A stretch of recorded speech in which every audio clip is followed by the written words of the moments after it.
नाजरीन अस्सलाम वालेकुम। IND टुडे न्यूज में आपका खैर मकदम करते हैं। आइए देखते हैं ये तफसीलात। 20 अप्रैल 2017 में एक इम्तियाज़ अहमद बोल के एक आदमी है, वो 45 ईयर्स है। ये तमिलनाडु को रहने वाला है, वेल्लोर डिस्ट्रिक्ट तमिलनाडु को रहने वाला है। इनको और अक्यूज्ड निसार अहमद, ये दोनों को फ्रेंडशिप है।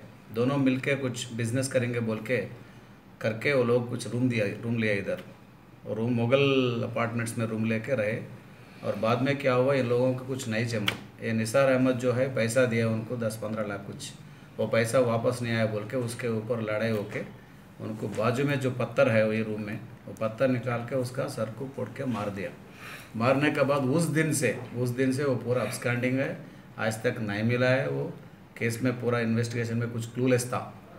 बीच में जब हमारा इंस्पेक्टर सुरेश साहब आने के बाद उसका केस निकाल के कैसा तो पकड़ेंगे बोल के कुछ टेक्निकल एविडेंस के हिसाब से हमारा सब इंस्पेक्टर साहब राजेश्वर रेड्डी को कुछ बेंगलुरु को भेजा है, उन्हें बेंगलुरु को रहने वाला बोल के। तो बेंगलुरु में एक हफ्ता 15 दिन पूरा ढूंढ के पता करके ये एक्यूज निसार अहमद को हम गिरफ़्तार किया। उनको गिरफ़्तार करने के बाद उन्हें कन्फेशन किया कि मैं ऐसा ऑफेंस किया, इनको मार डाला, मेरा पैसा देने का था, वो पैसा नहीं देने रहा है और मेरा सेटलमेंट भी नहीं कर रहा है, इस वजह से थोड़ा गड़बड़ में मैं उनको उड़ा दिया बोल के उनका स्टेटमेंट है। अभी उनको अरेस्ट किया और उनको अभी जेल को भेज देंगे। और उसमें जो वॉचमैन था उधर उस टाइम का, वो भी उनको केस देखा है, वो आई विटनेस था, उनको भी हम एग्जामिनेशन किए और बाकी उनका फैमिली मेम्बर्स को भी एग्जामिनेशन किए।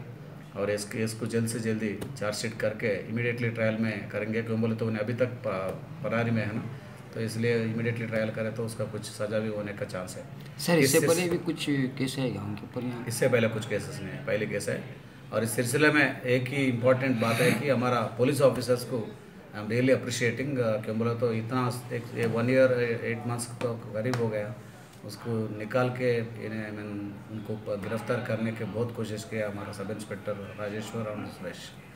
दूसरी बात यह है कि अगर आदमी, लोगों को भी गुजारिश है कि आदमी कोई भी क्राइम करके किधर भी भाग जाने दो, उसके ऊपर पुलिस लग के रहता है, चेज़ करते रहता है। उस चेज़ के हिसाब से ही अभी इनको हम पकड़ सके। कोई मुलजिम क्राइम करके कार्ड फ्री नहीं होता है, ज़रूर पक्का लाभ अदालत उसका हाथ लगा के उनको लेके आके फिर अदालत के सामने उनको पेशी करेंगे। वैसे हुआ है इस केस में।